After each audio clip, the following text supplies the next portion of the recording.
So I do not know what's going on in the ATP. I just don't have the bandwidth. So, wish them luck.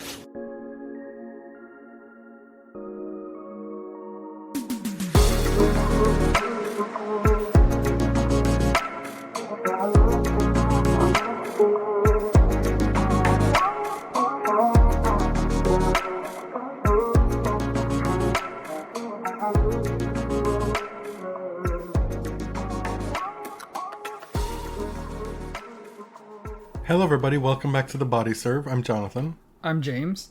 This is our helter-skelter preview of the US Open. I just looked at the agenda and I do not have the tools to make sense of it one way or the other. So we're just going to wing it. Things are kind of hectic. We haven't packed. We're leaving tomorrow. You know what? We're just going to get through it. The show must go on. Maybe the title of this episode is just Winging It. Oh, I already have a title. I'll tell you later. Rafa's Kids? No. Okay. What are some of the things that we should be looking out for at this US Open? What are some of the bigger themes, the players of interest, the storylines? Let's start with that and fill in the blanks afterward and then look into the draws. I think the player of most note, the biggest question mark or X factor at this tournament is a former champion, Coco Gauff. Oh. Yeah, because the summer has been a mess. It's been a complete mess. We've been through these stretches of complete mess before with her. But now she's cleaned house, gotten rid of GripMD. We even named an episode after GripMD. Mm-hmm. And she's hired the biomechanics expert that helped fix Sabalenka's serve, which is what is her biggest problem right now. Yeah, it's been pretty alarming coming off winning Roland Garros and then winning, no matches on grass? Losing in the first round of Wimbledon and hitting in one match, I think, over 20 double faults. Something had to give. I'm really impressed with Coco's decision-making this close to the US Open. Getting rid of Matt Daly mere days before the tournament starts. It was misreported earlier this week that she also had fired Jean-Christophe Forel as her main coach. That's not true. He's been there on the court with Gavin McMillan, who is the biomechanics guy who really turned around Aryna Sabalenka's career. Saw them working on the serve in the rain, the pouring rain the other day. Coco had a hell of a time in Cincinnati. While she made it to the quarterfinals, that match against Jasmine Paolini, the serve, again, let her down. Oh, that match was not enjoyable. Iga Swiatek? I told you, I warned you. Right after Wimbledon, I said, here she comes. Iga's game is so much about confidence, right? There weren't glaring technical deficiencies when she was in her so-called slump. When she was still making, I know people will always remind you, she's still making quarters and semis during this alleged slump, but it was a slump for her. Winning Wimbledon the way that she did, I felt something was coming. And I think we're on the precipice of another historic run in Iga's career. Yeah, it still hasn't happened. She won one tournament. A tournament she hadn't won before, mind you, but this is not evidence of unbeatable Iga. She could face Anisimova in the quarterfinals and have yet another big booming player blow her out. I don't know. I feel like that double bagel just insulated her from Anisimova for the rest of their careers. Or it may set her up for revenge. Sure. Grass is totally different than hard court. But Iga's won this thing before? I'm not going to spend the next 6 months having this same argument with you every time Iga wins a tournament. I'm just going to say, told you so every time. Okay. I did skeet the other day that I'm on the precipice, again, I use that word, of becoming an Iga fan, which for some of you may sound insane because we have literally lost listeners because they thought we were big-time Iga haters. But at this point, I'm just like, why? Why am I resisting? I actually find a lot of what she does and says off-court endearing. Not all of it, but there's nothing like really objectionable about her. I do like watching her play tennis, so why am I resisting becoming a fan? We've lost listeners for things we've said about some of our own faves. So, like, it's yeah, that's true. Like Courtney told us when she was on the podcast, there is only risk in putting your opinion out there, right? In being on socials or having a podcast. Giving your opinion unsolicited only comes with downside. I mean, I don't know if that's fully true, but there is certainly a lot of opportunity to piss people off. I once heard from somebody that they knew of somebody who was going to start investigating the things that I said about Serena, because some of them were suspect. Not investigating. Like the FBI? You can say 90% positive things about somebody, and it's that other 10%, that other 1% that really sets people off. As we said, fandom is a disease, standom is a plague. For which there is no cure. Exactly. Sabalenka, of course, another huge story here. She's only played one tournament since Wimbledon.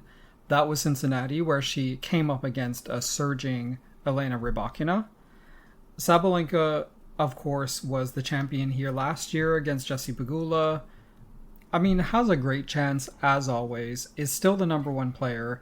Both Iga and Coco have a chance to become world number one as long as Arena loses before the quarterfinals, I believe. Oh, I didn't realize that was in play at this tournament. I knew it was in play on the men's side. Right. It might be a long shot on the women's side, but it is technically possible. Up until Wimbledon, it felt that Sabalenka was by far the best player on tour. Mm-hmm. That no longer feels to be the case. And maybe that's me talking up both sides of my mouth. Is that the expression? Yeah. Trying to, undercut your argument that Iga is back. But she is right up there with Sabalenka at this tournament, especially given her draw. And I just don't feel that Sabalenka is as impregnable as she's been at previous tournaments this year. Yeah. I think the fact that she hasn't won a major yet this year is making people feel like, oh, that huge gulf of points for world number one is less intimidating, because now there's only one more chance, right? You're still holding a slam title, last year's US Open, but if you don't win this one, it's going to be seen as somewhat of a drought, even though she's had a great year. So that is one of the stories to look for at this tournament. Can Sabalenka claim that major title this year? Otherwise, it'll be a slamless year for her. Venus Williams playing the main draw of a slam for the first time since, US Open 2023? I believe, where she lost to Greet Minnen on Louis Armstrong very easily, 3-3 or something like that. Venus is unseeded, which is very unfair. It's unfair. And she faces Karolina Muchova in the first round. Just not an ideal first round for Miss Williams. Nope. She loves the pace. She doesn't love the craftiness. No. She's not going to hit Muchova off the court. Muchova is going to be able to stay in rallies. She's made the semifinals here the past 2 years. Yeah. She loves this place. It's going to be a tough one. We're going to just kind of splice in the Cincy results with this draw preview. Part of the reason why Swiatek is back in our minds as a big favorite for this tournament is that she won Cincinnati, a tournament she hadn't won before, coming off of winning Wimbledon, a tournament she hadn't won before. Two of the few big tournaments that she hadn't won or even really done great at. Right. Hadn't made a final of either. That's correct, right? She hadn't made the finals of Cincinnati. And to do it in a year when people thought she was slumping. Flopping. I mean, no clay titles. To go from expecting her to flop out of Wimbledon to then run the table at Wimbledon and Cincinnati and completely turn her year around, whereby if she wins the US Open and then maybe another Masters 1000, she could be Player of the Year. Mm-hmm. Crazy stuff. Also at Cincinnati, Vukov made his return to tour. Yeah, did we talk about this on our last show? I think we did. Okay, so Rybakina's coach, Stefano Vukov, his suspension by the WTA was lifted in arbitration. So he is back on Rybakina's team officially. We know he's been coaching her behind the scenes for the entire time. Davide Sanguinetti was still there. Not sure why. See, you just did the Italian pronunciation that people mock on TikTok. Sanguinetti, segretete, pastatete. Yeah, cacio e pepe. Cacio e pepe. You know that meme? Yeah. It's two consonants. You have to hold it, I'm just saying, you were showing off there. The fear now, with Vukov back in the fold, is that Rybakina is energized and ready to take over the world again. And while that may be good for her, it's not good for me personally to have him there to take credit for it. And so the fear was, after she blitzed Sabalenka in Cincinnati, oh no, here she comes, here he comes, I could see this narrative building. Because that was a mighty impressive win against Sabalenka. Granted, her first tournament out since Wimbledon, maybe not enough match play under her belt, but it was impressive nonetheless. But, if he comes back and she immediately has a massive result, it's going to further entrench her own belief that she's nothing without him. I like her as a player quite a bit, and I want great things for her. But I also don't want her to believe that she's only worthy because of what he's given her. So that's something else to look out for. Mind you, she's never made it past the third round at this tournament. And last year, she withdrew amid all of that controversy about this guy, right? About him being banned by the WTA, him apparently stalking her in her hotel, calling her phone a million times. She withdrew for an injury, but it appeared it was a mental thing. In that final, Swiatek beat Jasmine Paolini in a tight 2 sets, proving once again, Jasmine Paolini, that she is no pushover, she's no fluke. She won Rome this year, made a final of another Masters 1000. She's here to stay. She just keeps putting herself in the right situations, right? Creating opportunities for herself. That was a super competitive straight sets win. Iga got on a private plane shortly after winning and had to be in New York ready to play by noon the next day. For the mixed doubles. Yeah. Yeah. Palaver. That Cincinnati final ended at 8 p.m. Then there's trophies, there's press, there's dinner, there's cool down, everything. And I don't know how she did it. She must have been so exhausted, but she was determined to still play. The other thing I want to mention about the woman from Cincinnati is Raducanu, who played Sabalenka, talked about it beforehand as a fact-finding mission, and she found out a lot because she pushed Sabalenka to a third set tiebreak, continuing her summer of good form. I feel like maybe there is a breakthrough big win around the corner. Not here in New York, I doubt, even though that's where she did it before. But I think something bigger is coming for her if she can maintain her health. Yeah. She had 2 super competitive matches against Sabalenka this summer. Good wins over Naomi, Vondrousova at Wimbledon, Kostyuk. Things are happening, if she stays healthy. Naomi is another, I think, big question mark. She landed in Coco's, quarter? Closer than that. It would be her round of 16 opponent. Now she's seated in the 20s alongside Victoria Mboko. We haven't really seen Naomi since that thanks, I guess, trophy presentation performance, but she felt like a different player in Canada. We should not be having to deal with a first or second round loss crashing out in tears in the press conference. I don't think so. You're seeded now. You're to win these matches. You're to get to the 4th round. And then that's where you put on your big woman pants and whoop some people. Get yourself back to the pedestal, pinnacle that you're used to, where you feel you belong. The rivers and the lakes that you're used to. Exactly. You've set yourself up now for this moment in time where she's racing with destiny. All of her dreams are a heartbeat away. I'm pretty sure I've done this many times on the podcast before. Do you want to start with the actual draws? No, I want to talk about the men in terms of what we're looking for storyline-wise. I think we're on Djokovic losing watch, Djokovic LoseWatch, Djokovic crashing out watch.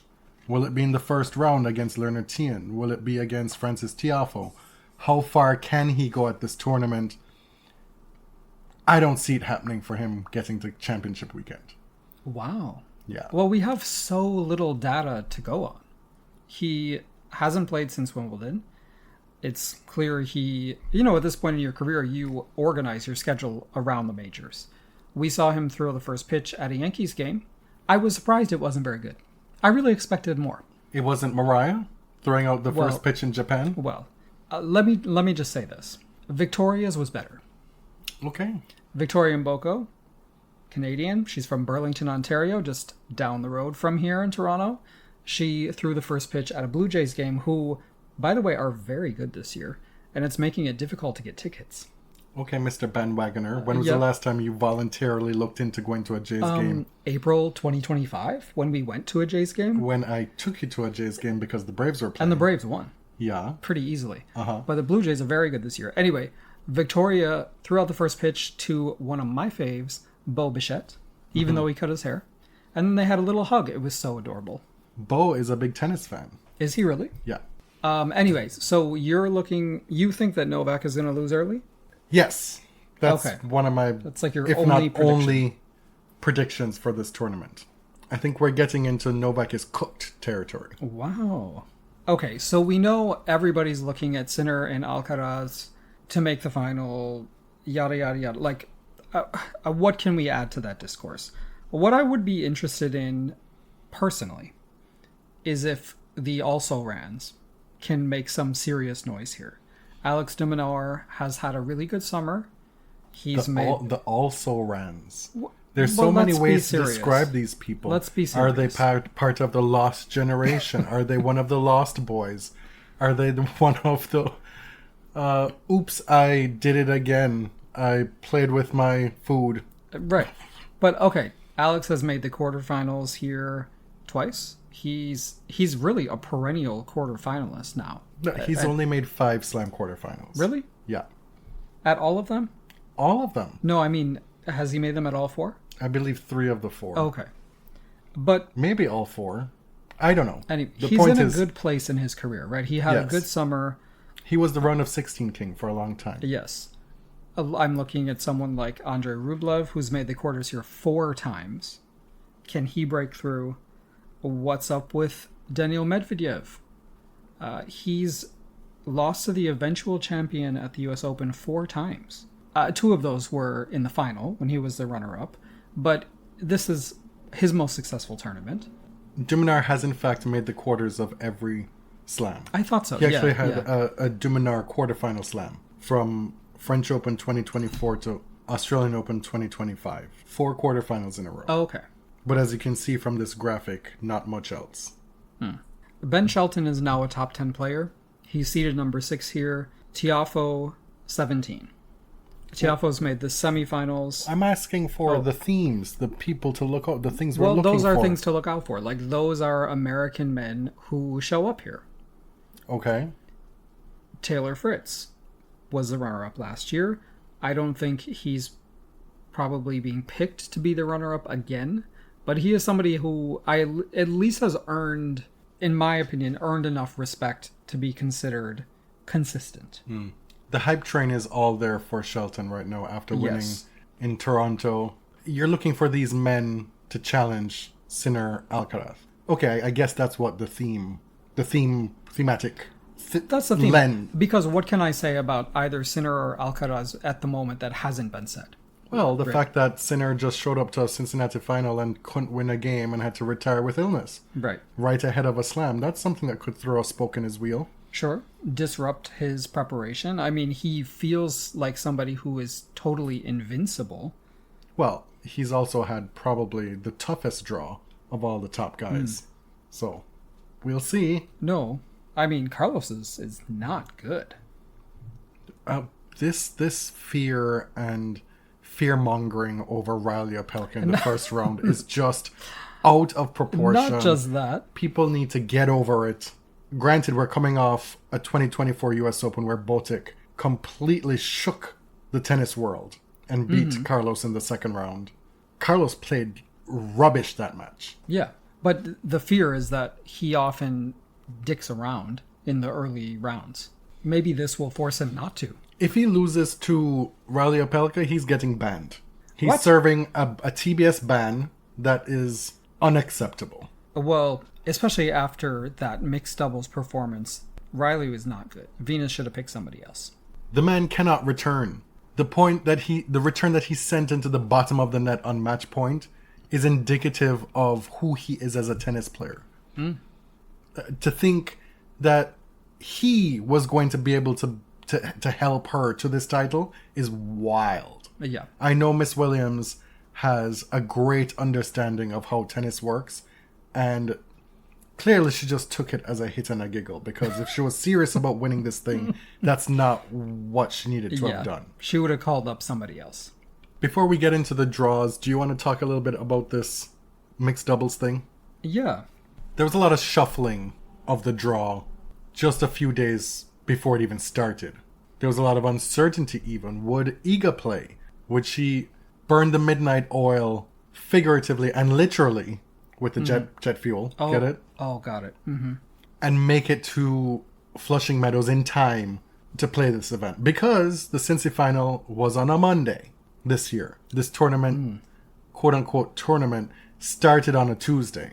Players dropped out. Emma Navarro went in search of a win, any win, in a tennis tournament, and went to Monterrey ahead of defending semifinal points from last year. So she pulled out. Sinner had to pull out because of his illness, which then screwed over Siniakova, who was trying desperately to stay in this draw one way or the other. Mm-hmm. Badosa and Tommy Paul pulled out. Draper repairs with Pegula. He was now on his third partner. Sabalenka pulled out because Dimitrov is obviously injured. Apparently she didn't even really want to play this thing. She was just doing it for Grigor, which is another blow to this tournament because Arena is one of the few top players who is actually a very accomplished doubles player, a former number one and multiple slam winner. Yeah, but it's been a while at this point. It has, but we've seen over the years with certain players, stairs in Williams, Venus, or Serena, how their net and volleying prowess deteriorates over time. Okay, fair. On a singles court at least. Yeah, but I mean, compared to some of the top players we saw fumbling and bumbling around the doubles court, I think Arena would have been fine. Paolini and Musetti then became a direct entry, which is cool because there's another actual doubles player in Paolini. And then Paolini pulled out very soon after that. Musetti repairs with McNally, and it's all feeling like Black China wa Taiga Pum Pum. Pass round donkey. Yes. Yes. Which also lent credibility not to the tournament, but to the idea that this was all a big farce and an exhibition. Right. Because a mixed doubles tournament like this, a traditional one at least, doesn't have all this jockeying for survival. It's just... And I mean, the scheduling was horrendous, right? The tours insisted on a Monday final in Cincinnati. I know a lot of folks wanted to blame the tournament organizers for having a Monday final. It wasn't their decision. It was actually the tours. And now you have a less than 24-hour turnaround for some players from the Cincinnati final to the mixed doubles. Why it has to happen starting Tuesday at 12, I have no idea. But that's how it was scheduled. Sara Rani and Andrea Vavassori defended their title. Sort of. It wasn't the same title to defend. If you consider it the same title, but in name only, they defended the title, beating Swiatek and Kasper Ruud, Rafa's kids, as Iga acknowledged in that press conference. It was an entertaining match. It was the only one that was actually played to full sets. Right. The rest of it, I mean, I watched a lot of it. I can say that about it. It was obvious from months ago that it was going to be successful, right? It was going to be financially successful. It's a new event. You get to sell all these new tickets that never existed before. And even if people didn't show up, we now know from Ben Rothenberg and Bounces that the USTA pulled a Saudi Arabia and had people filling the seats. Right, they were asking people to fill the seats just in case. But it appeared very popular. I'm not going to lie, it was fun. Right? It was fun. And it's cool to see top men and women's players playing together and against each other. I definitely agree. You could see there was a massive gulf between players like Iranian Vavassori, who are very attuned to each other and also just very skilled at doubles and very brainy in the way that they play doubles, versus a team like, I mean, honestly, Iga and Casper, right? They are simply great tennis players who, if they played more doubles, would figure it out. But they were just doing their best there. Right. Why can't any of these men handle a Sara Errani? 50% of the commentary of any of her doubles matches is pinpointing when the opponent gets to target her, because she's so bad. Right. She's such a liability. Like what's not clicking here? She's clearly bringing a lot to the table here. The serve may be slow, but it's not ill-placed. I mean, you're not able to blast it back and win the point. That's not how doubles works. Right. And the serve is actually so slow that some of the men had trouble dealing with it. They didn't know what to do with a 72 mile per hour first serve. Sarah she's going to be fine, right? And it seems like there are a number of people who believe that the male players should take it easy against the women. That's not what we're doing here. That's not what mixed doubles is. The men aren't supposed to hold back because the women are too fragile. Who are some of these people? Oh, I don't know. I mean, I saw it on social media. Patrick McEnroe's commentary was driving me crazy because he was just explaining all of the ways you can overpower the woman. Right? You have to target her with these massive ground strokes or you're not going to win the point. Okay, we get it. I mean, it's a fact of mixed doubles. Sure. But that's where the strategy comes in. But also, these days, the top women, well, all the women, they all practice with men. Right? They're not afraid to return huge ground strokes. They just don't hit as hard, as consistently as men do. This thing is here to stay. It was fun to watch. I still resent it being called a mixed doubles major tournament. That's not what it is to me. Yeah, I mean, let's be serious. I still don't know why we couldn't have both. Because, you're adding on a day to the tournament. You're going to have time to fill during the rest of the event.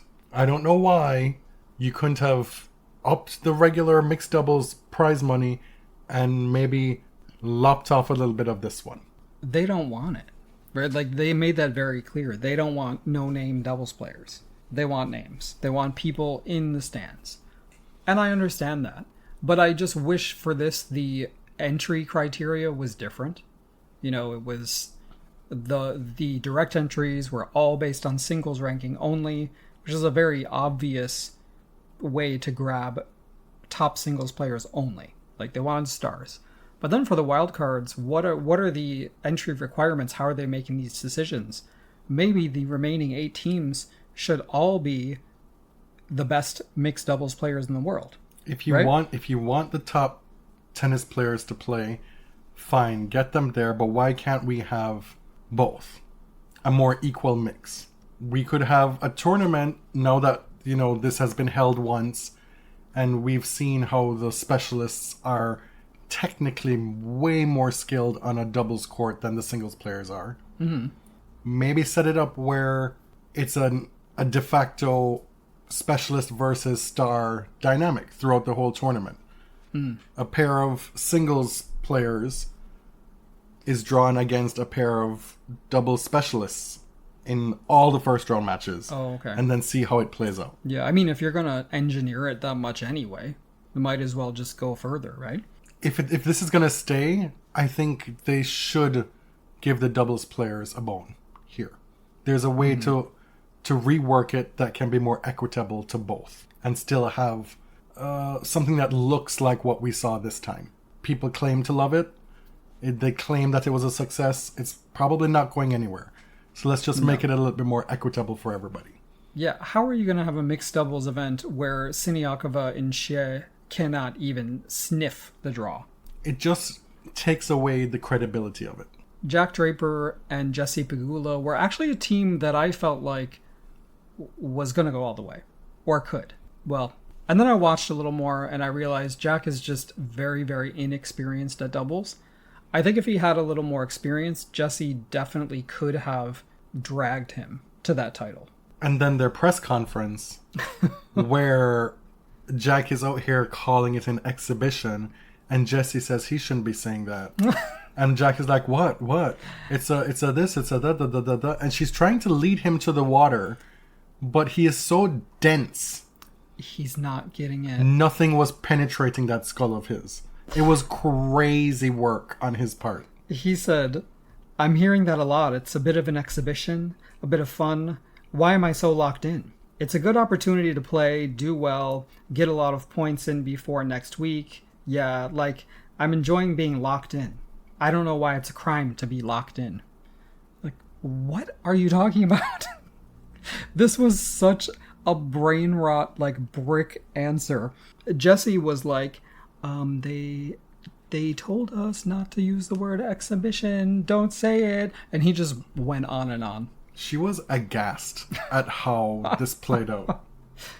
The last thing I want to talk about with this whole mixed double stuff is Mardy Fish and why so many of the American men despise doubles. Why do they resent doubles so much? I did some reading into this, and I don't listen to that show, but apparently Andy Roddick isn't too kind to mixed doubles or doubles on his show either. Oh, really? Dating back to whenever. People were complaining about that. And we know what Riley Opelka has said. Yet, there he was on the mixed doubles court. Oh, yeah. And showing that he couldn't hold a candle to these people he thinks are losers, right? Yeah, I mean, he's out here playing tennis when doubles courts are packed at the same time. You know, we've seen it.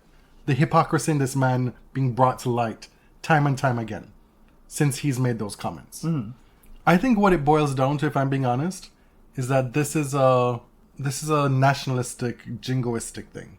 I think it's because there aren't American men in those positions anymore. The Bryans are gone. They feel compelled to talk all kind of shit. They only care about Americans. Right. I mean, John McEnroe was one of the greatest doubles players in history, right? If Taylor Fritz were running the table and winning double-digit slams in doubles, would it be different? As to why Mardy Fish repeatedly goes after Rajeev Ram, one of the top American doubles players, one of the top doubles players, period, what would be different about Ram for him to do that? You all can make assumptions. I don't know what they are. We're only left to assume at this point because Mardy Fish won't say publicly what it is. Mm-hmm.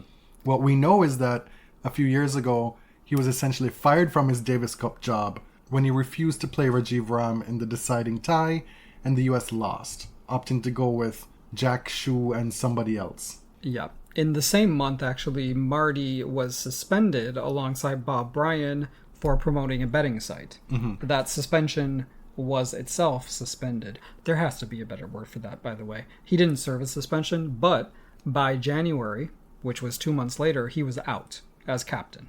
So not necessarily the Rajeev Ram thing, but maybe a combination of both. Right, we don't know exactly why, but that Ram thing brought a lot of negative attention, and a number of the players on the team said really unkind things about Ram as well.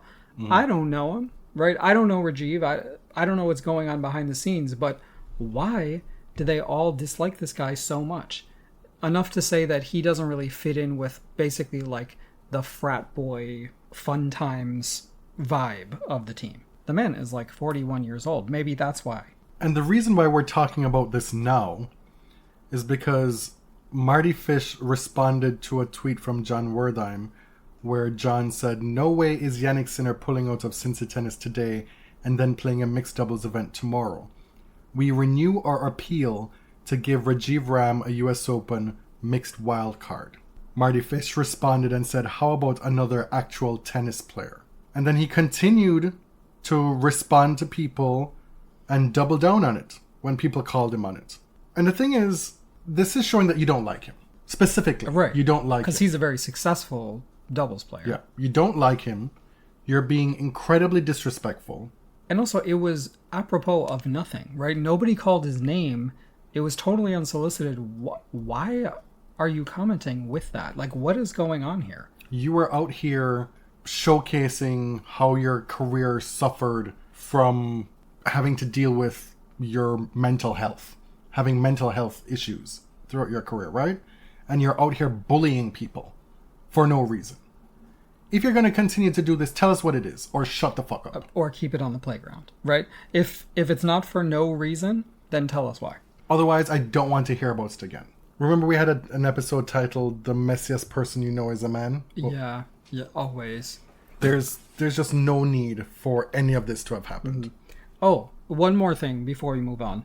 I was really happy for Andrea Vavassori for one day. Oh my god, why did they do this?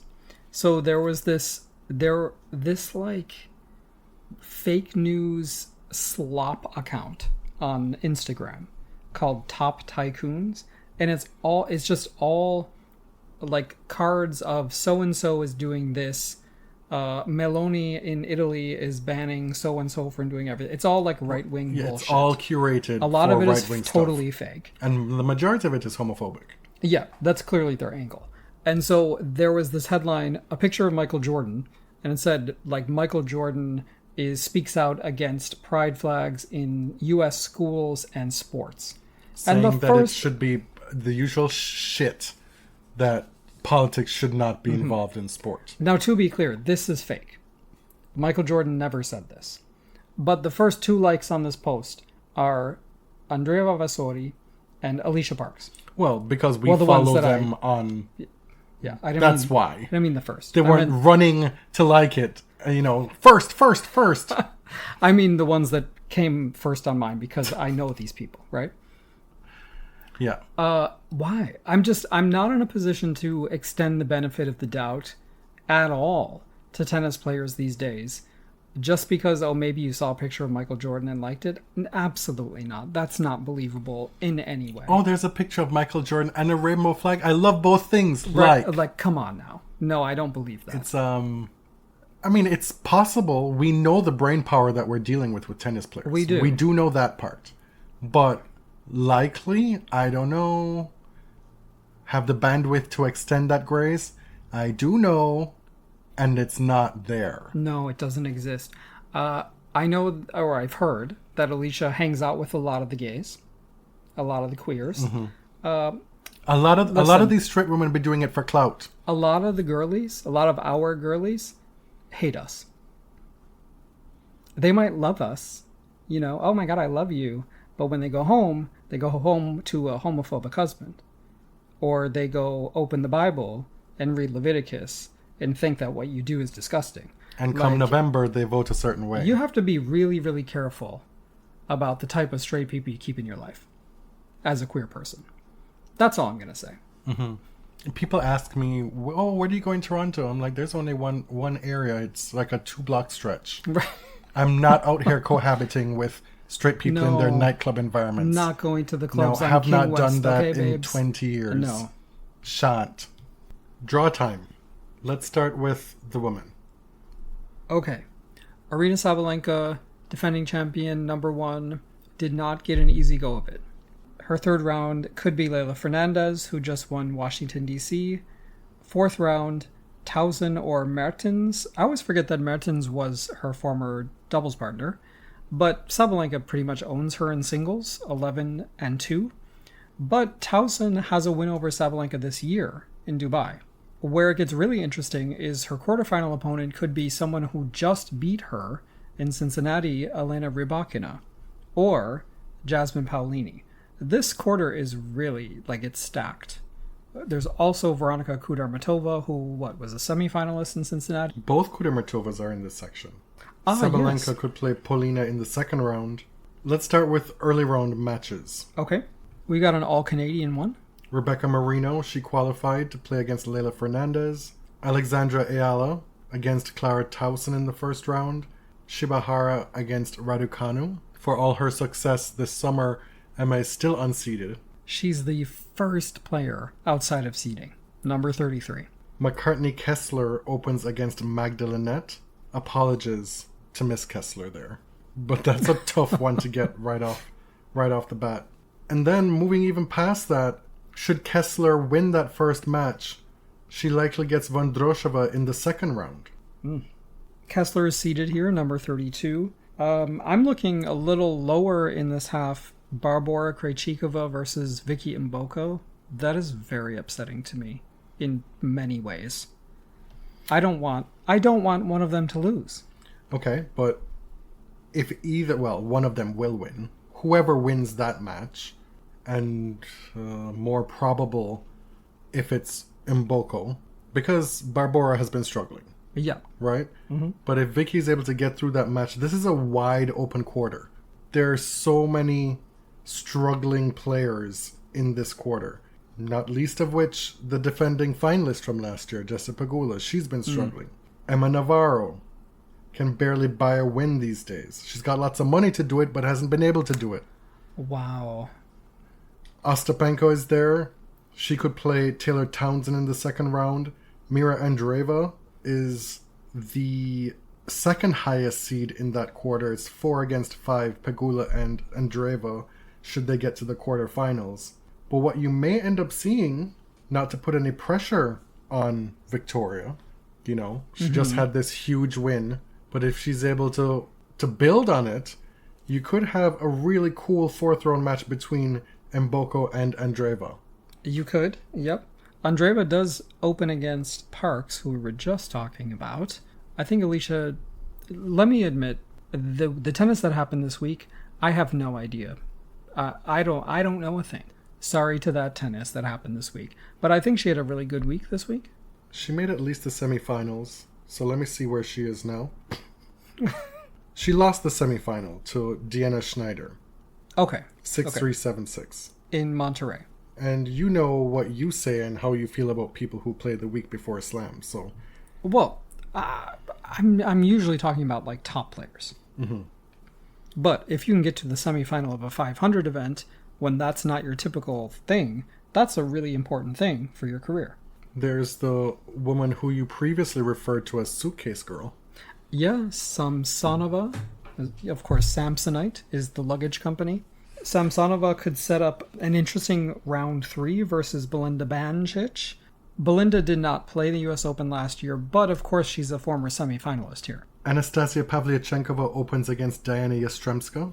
Yeah, to me, that's a real toss-up. The winner of that match could play Azarenka in the second round. Look at all these players. Andreeva, Mboko, Navarro, Bencic, Samsonova, Yastremska, Pegula, Azarenka, Krejcikova. I couldn't begin to tell you who's coming out of this section. Yeah. Of course, Pegula is the defending, as you said, defending finalist. I guess we say that now. Mm-hmm. She was the runner-up last year. She said recently that she hasn't been playing that well, and it kind of bums her out because she's a perfectionist. And it's nice to see like that kind of honesty in an active player. Mm-hmm. May not be, it could be fuel for your opponents, of course, but she's ramping up her transportation situation this year. She'll be cycling to the tournament. No, this year she'll be staying in a cheap hotel in Flushing, just to be among the people. I know. Yes, I'm always want to be the contrarian when people say, "Oh, it's such a tough draw." But it really is pretty difficult from the fourth round onwards, provided Towson and Rybakina get there. That's the caveat. Yeah, of course, it's always like these draws can fall apart. It's incumbent on these wild cards to make it through. Not wild cards literally, but figuratively. Sabalenka could have a walk in the park if things don't go well for some of these players.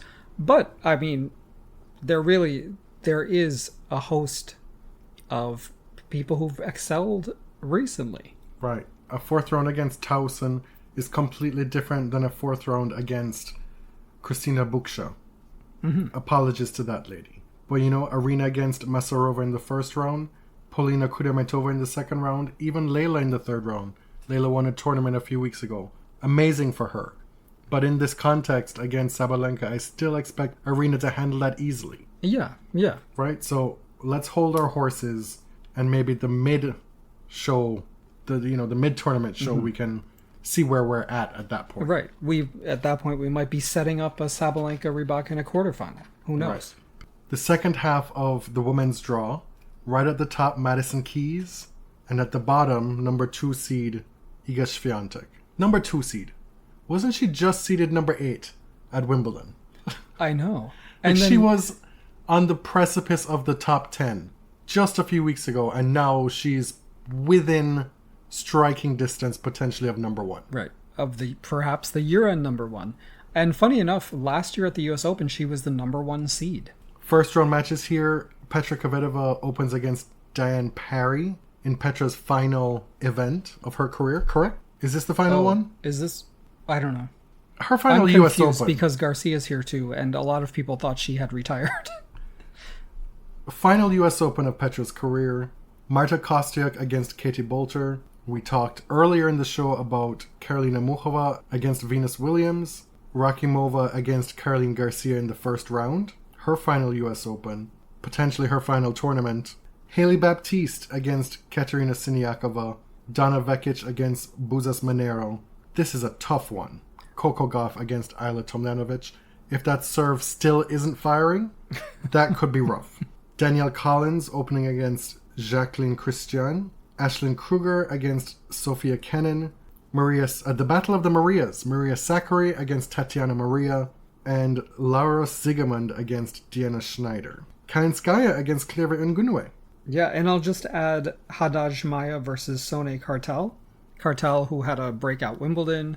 Haddad Maya was a quarterfinalist here last year.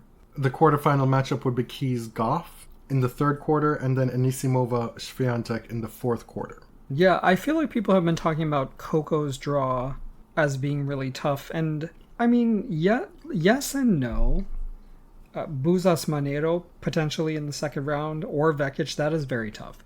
But Frech in the third round, I don't think should pose a problem for Coco.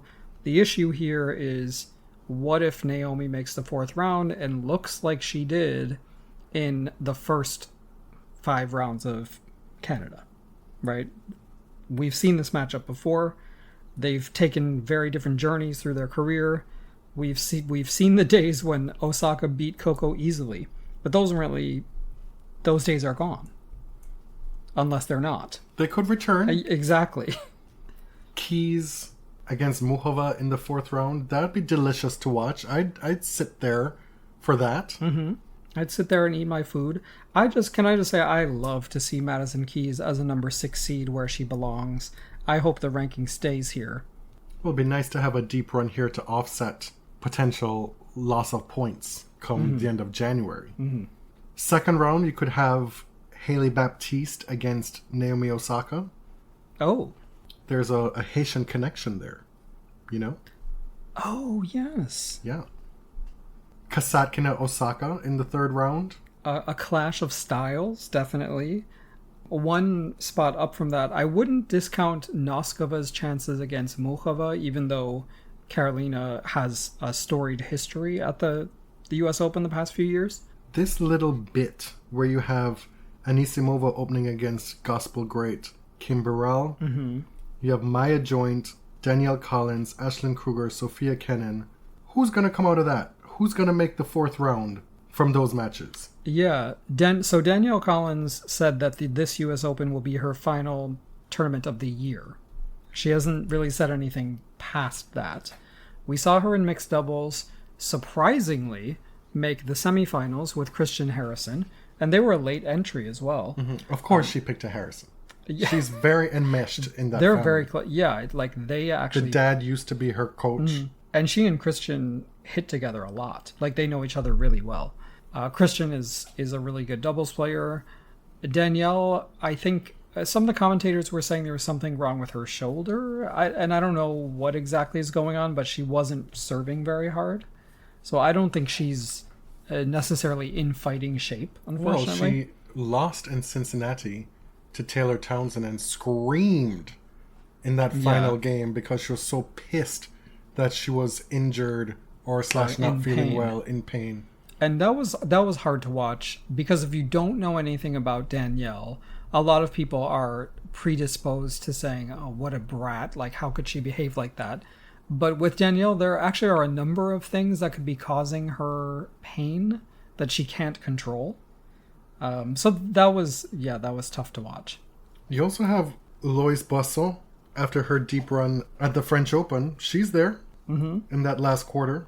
I'm going to be honest. I really would be surprised if Iga Swiatek isn't in this final. Yeah. I mean, the people in her way, Alexandrova in the 4th round, but she's someone who is so capable, but also is prone to just not performing to her potential in big matches.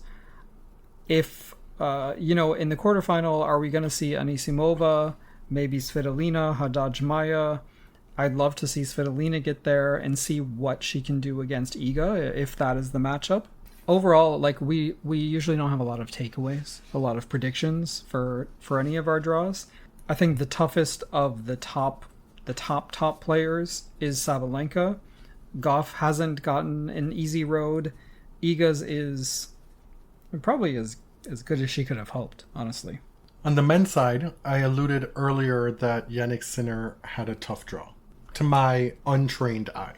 What should be an easy opener, fine. Kopriva, that's not part of what this narrative is. Okay. Not the first round. It wasn't Kopriva you were worried about? No. Popyrin, however, in the second round, he who took out Djokovic last year. Yeah. And to be honest, I'm not worried about Shapovalov in the third round either. Damn. Shapovalov is fresh off a hardcourt title in Mexico. Congrats to him. Tommy Paul in the 4th round. Jack Draper in the quarterfinal. Actually, no, he doesn't have that tough of a draw. I was sort of wondering where you were getting it from. It's really just the Popyrin. If he's not fully fit and, match ready by round 2, Popyrin could give him trouble. But outside of that, and maybe Tommy Paul in the 4th round, maybe? I don't know. But yeah, I take that back. Okay. I rescind my statements. There's an interesting first round happening in this section, Bublik versus Cilic. So Bublik, coming into Wimbledon, was expected to be a dark horse, lost in the first round, but then he goes and plays that post-Wimbledon European clay swing and wins Kitzbühel and reaches the final of another tournament. So he had like a successful summer outside of the big hardcourt events. Marin Cilic is a former champion here, somebody who overperformed at Wimbledon this year. I would like to see that. And Bublik is just so unpredictable. Now, I don't think he would beat Sinner, but he is somebody he might end up playing in the 4th round. Denis Shapovalov also opens against Fucsovics. Martin has had a pretty good run this past week. Musetti opens against Pesci Pericard. That's a tough one. Yeah. Because Musetti hasn't been playing well. He's coming off of injury, right? He was injured for a bit. Has struggled to get back to form. And Pesci is serve-botting. His opponents are complaining that they're bored because they're sick of getting aced. That could be a very challenging first round. But if Musetti does make it through, he could play his countryman Cobolli in the 3rd round. Cobolli, who had that run at Wimbledon. Gabriel Diallo, the Canadian, is now seeded. How exciting. Number 31. Starts against Jumor, which I think is actually a tough first round these days. These are all players who have been playing well. Yeah. Diallo, Jumhur, and then say Diallo gets through that first match, as does Jaume Munar. They play in the 2nd round, a rematch of their first round match last year, which I caught some of. And then Diallo's 3rd round opponent could be Jack Draper, the number 5 seed, a semifinalist last year. Like, this was really his breakthrough slam last year. And really the showdown that the draw is waiting for is Sinner versus Draper in the quarters. Right, and then the 2nd quarter is where that guy gets a pretty good go of it. Yeah. There's good players in this section, but nobody who should really keep him up at night. I mean, okay, round 3. Felix lost in the first round here last year. So it could be Felix, but it could be somebody else. Felix has had a terrible year since you cursed him at the start of it. After he won those first 2 tournaments. I'm just being realistic. You put a hex on him, and that was really disrespectful. And I hope But was I right, or the what? aviation hive really gives it to you. Is there a hive? I've yet to see it. It must only be on Francophone social media. Damn. That guy opens against Alejandro Tabilo. Bautista Agut would be the second round opponent, or Jacob Fernley. I'd watch this second round match between Monfils and Felix if it happens. Oh, totally. What I think from this section is it's a huge opportunity for Khachanov to return to a semifinal. He's 1 away from his career high. He's ranked number 9 right now. It's also a great opportunity for a first-time semifinalist like a Rublev, who's made 10 slam quarterfinals, or Duminar, who's made 5. Yeah, see, this is what I was talking about earlier when we were just talking about themes. Like, that guy is unfortunately very consistent, right? He made the semis in both Canada and Cincinnati this summer, losing to Khachanov in somewhere. One of those. It's been a long summer. Of course, he's a former runner-up here. He's held on to this number 3 ranking throughout all of this, throughout his very rough winter and spring. Expect to see him performing well again. And so it's tough if you're Rublev, if you're Dimonor, if you're trying to make that breakthrough finally to a semifinal. But I would really, really like to see it. I would make tennis more interesting. Something to keep an eye on. It seems like this guy really likes night sessions. Oh, really? He was scheduled a lot at night over this hard court swing. And I would like to see him, or at least read about, or see the scoreline of him struggling in the heat. Yeah, during the daytime. Play at 1 p.m. The night session is not good for German TV. I don't know what the history of this is with him at the US Open. Maybe I'm just talking on my ass here, but it just feels like he's become a night session player. Yeah, I mean, he is the number 3 seed. Like, No, I'm not saying that they don't want to put him there. I'm saying he may want and prefer to play there, conditions-wise. Right, I don't know. right. Tsitsipas opens against Alexandre Muller, and that could be as far as it goes for Stefanos at this tournament. Yeah, big question mark. Stefanos seems capable of losing to almost anyone these days. If not Muller in the first round, maybe Altmaier or Medjedovic in the second, and then likely Duminar in the third. The top half is really, the question is Sinner fit? Is he recovered from whatever this virus was? And if so, there's really nobody who can stand in his way to reach the final. The bottom half of the men's draw, Novak Djokovic opens against Lerner Tien. This is so rude. So rude and disrespectful. And this is going to happen on Sunday, the opening day. Yeah. Night session on the opening day, I believe. Lerner has a bunch of top 10 wins this year. This is obviously a super, super tough opener for him. Novak is a big question mark because he hasn't played since Wimbledon. We saw him play in mixed, not for very long. They lost their first match against Medvedev Andreeva. His partner wasn't really doing much in that match, I have to say. Dear. Damn. It was pretty bad. Now, I don't think this is Novak's last stand. I think his career is going to go on for possibly quite a while. He made the semifinals of Wimbledon. His axe will go on and to grind. Oh. Grind all. Yeah. So I expect to see him here probably again next year, honestly. Norrie and Korda is an interesting first round. Korda, I think it was... Who was it? Somebody on Twitter was saying nobody plays better the week before a slam than Sebastian Korda.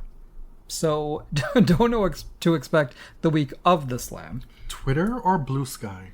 Oh. Sometimes you have to go on the hell site just to see what's going on. Okay. I'm just saying. Other first round matches that are interesting-ish. Tiafoe against Nishioka. Botic against Hurna. Menchik against Jarry. Fonseca against Kecmanovic. Nakashima against De Jong. Mannarino, Griekspoor, Alcaraz, Opelka. If you're into that kind of torture. Yeah. Okay, let's stay in the third section. I mean, your early round trouble for Carlos because he's dicking around happened at Wimbledon too. We were there for that. Yeah. It's not an unfounded fear. I guess I'm just so resentful that it's this guy that he's playing. Yes. Let's bounce up to the third quarter. Botic versus Runa. Botic knocked out Carlos last year at this very tournament in the second round. And he also had a number of big wins earlier this season, if you remember, including Novak. Depending on what court they put it on, if they put Holger on court 5 again, it's over. I'm sorry. Because he did the treasure map one time, but it's not funny anymore. He's the 11th seed. So it's not going to be Ash. He might get a grandstand. Well, the first round is spread out so thin this year with 3 days. Maybe it will be. Darwin Blanche, young American wild card. Riddle me this. Uh-huh. Why do all American tennis players have last names for first names? McCartney, Kessler, Peyton, Stearns, Charles Darwin, Blanche. The list goes on. They all have last names for first names. Isn't this the lefty kid who was hitting with Rafa or played Rafa a couple years ago? I haven't the foggiest idea. Tiafoe has made the semifinals here 2 of the last 3 years. He's got a fire new Lululemon kit. We saw that unveiled. You saw it? I did not. Oh. We'll review it in the next episode. Yeah, I'm wearing Lululemon shorts right now as we speak. I couldn't tell. They're black like any other shorts that you've worn in the house. Well, they cost a lot of money. I bet they do. The kit's all red, just like it was all blue at the French Open. To me, the story of the third quarter is Ken Fritz knock out Novak and equal his success from last year, reaching the final. Carlos might be a little bit banged up by the time he gets to the semis, if he gets there. Tiafoe could take out Djokovic under the lights. Yes. Yep. I mean, may not have to be Taylor Fritz to do this. Mm-hmm. Ben Shelton is the top seed alongside Carlos in the fourth quarter. They'd be scheduled to meet in the quarterfinals. Shelton has a pretty decent go of it until the fourth round where it's Casper Ruud, and Casper hasn't really been Caspering. No, this is not a new opinion, but Casper playing doubles with Iga, he was so great when he was attacking. And if Casper, I really feel like doubles could be so good for Casper's singles game, giving him confidence, sort of reminding him what he's good at. Like, he's not going to get to the late rounds of slams by playing passive tennis. He needs to be attacking with that forehand. Maybe this little run to the mixed doubles final gives him some mojo. Really? Maybe. All I know is I was coming home from work and I got home in time to watch the last bit of the second set as well as the tiebreak of that mixed doubles final. And I got home just in time to see Iga hit an amazing inside-out, I believe it was short-angled forehand that opened up the court, got a short ball in reply, which she was running to net, so probably hit a swinging volley or an overhead. She had it covered. It was coming to her side of the court, and here comes Casper to intercept with a high backhand volley that did nothing. Okay, this was one incident. This actually did happen a lot in the mixed doubles tournament where the guy would really impede on his partner's territory, and it's just because they're inexperienced at sharing the court. Is that it? Well, that's part of it. I think another part of it is that they think that even their worst shot is probably more effective than the best of the women's shots. Okay. But overall, I really liked the Iga-Casper pairing. Yeah, I did too. I enjoyed it. I think they vibed. Like, there's something about their personalities that just works well together. And to go back to that topic of shipping... Oh, God. You've had to explain what shipping is, the concept of it, There was even an ESPN article written about the Raducanu Alcaraz shipping thing. There was. And putting everything into context. All the comments to any video or story about Casper and Iga throughout this mixed doubles situation is about how great they look together, how amazing they would be as a couple, they should get together, blah, blah, blah. People are, their brains are rotten. They've rotted. Not rotten. They've rotted their brains. You know, men and women can be friends. Like, can we normalize that, please? And isn't Casper, like, engaged? Right. Anyway. Do we know what Iga likes? We don't know. No, we don't. Exactly. And it's irrelevant. Like, why can't grown men and women just be friends? Or in this case, just colleagues. They're people at their job. Or just siblings. Rafa's kids. Right. Back to the topic at hand. Mm-hmm. You know, Carlos, it's a little rough, right? I mean, not his third round Dardri. Medvedev in the fourth round. Medvedev, if he gets there. Well, exactly. Like, this is a tournament that's been really, really great for him.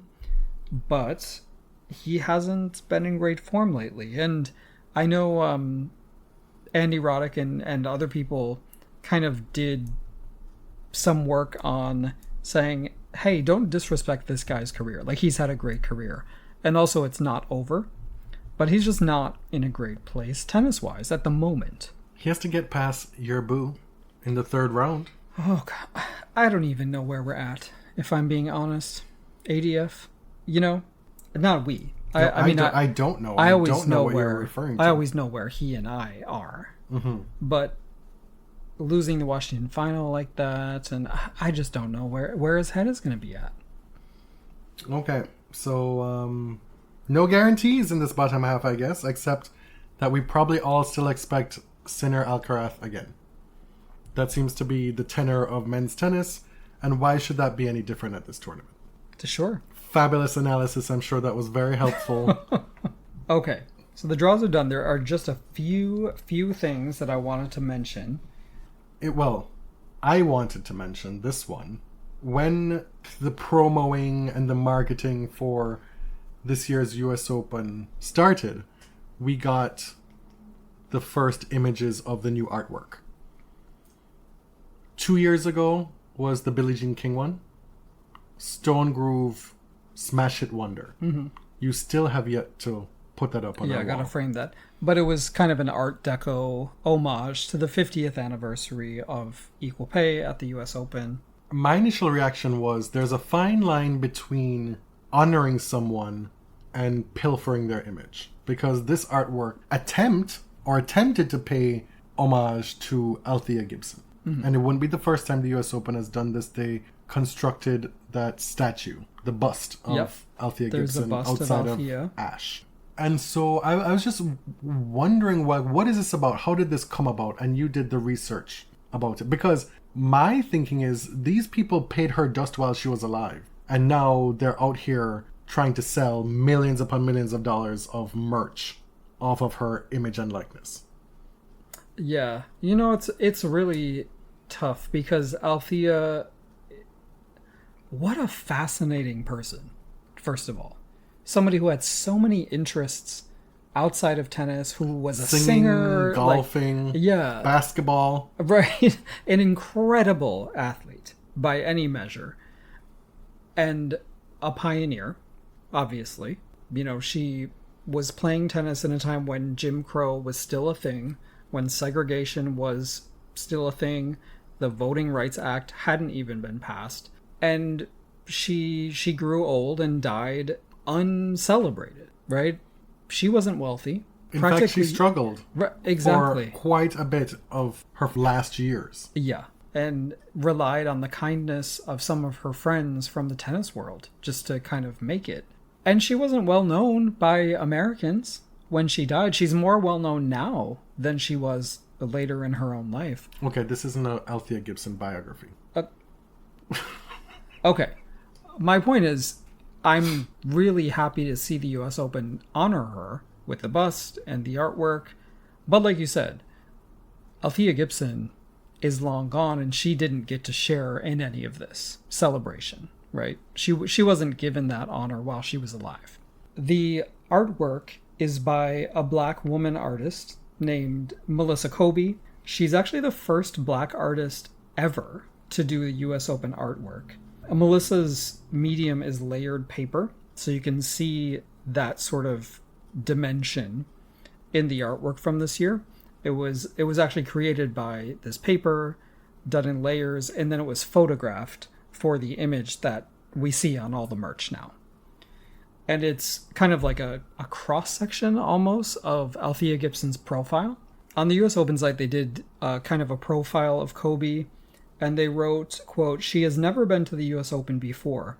When she lived in New York, the cost was a barrier to entry, and once she could afford it, she wasn't sure the tournament was for her."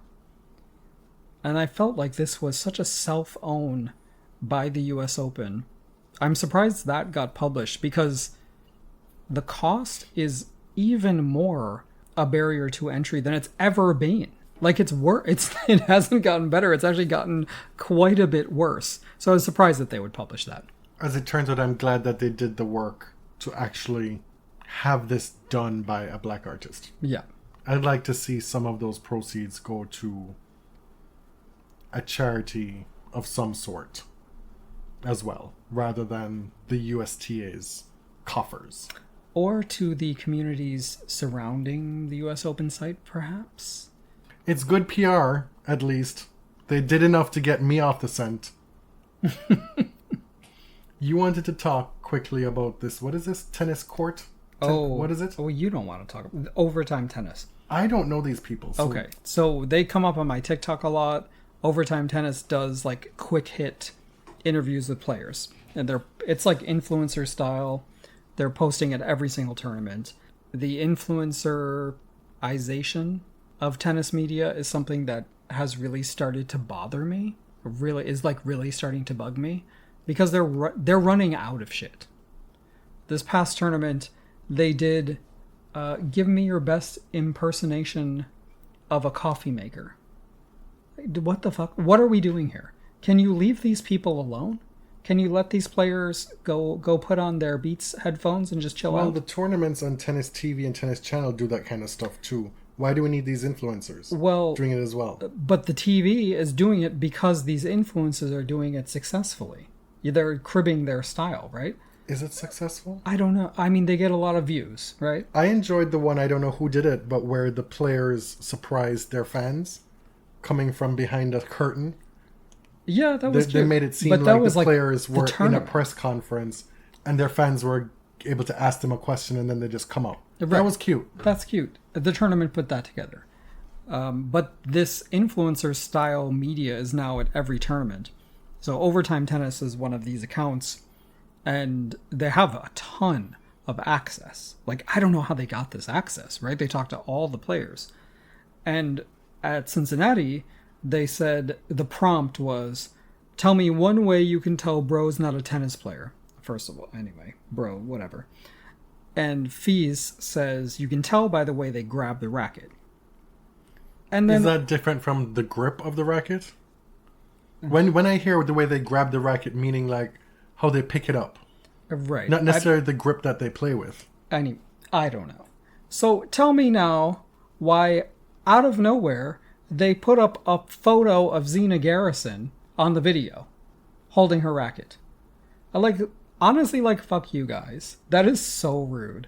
That is so out of pocket. It's disrespectful. A former Wimbledon runner-up, like a hugely successful career. You don't need to go into the resume. If you don't know, that is your problem. But that was... Actually, if you don't know, listen to our episode that we did. Right. A profile and then an interview. There's actually... Yeah. There are 2 episodes. And then you can wiggle it like Zina afterward. Zina responded to this and was like, anyway... I mean, I thought I had a pretty good career, but clearly you guys don't like the way I picked up a racket. And she was good-natured about it, but obviously it was, why are you... Arthur Feast didn't mention her. Nobody mentioned her. Why are you putting up a photo of her? The content is not nearly good enough to be that disrespectful. I'm sorry. And so that's what I wanted to say. Okay. On that note, we look forward to taking in some Grand Slam tennis again for the second time this season. Back-to-back slams. This is crazy. Oh my god. Crazy stuff. Jet setting. A quick up in the air and down on the ground from Toronto to... Yes. A quick 45 minutes. My name is Jonathan. You can find me on Blue Sky at Tennis John. And I'm James at ElliotJMR. 2 L's, 2 T's. Everything BodyServe related can be found on linktree.com/thebodyserve. Thanks for listening. Till next time. Thank you very much.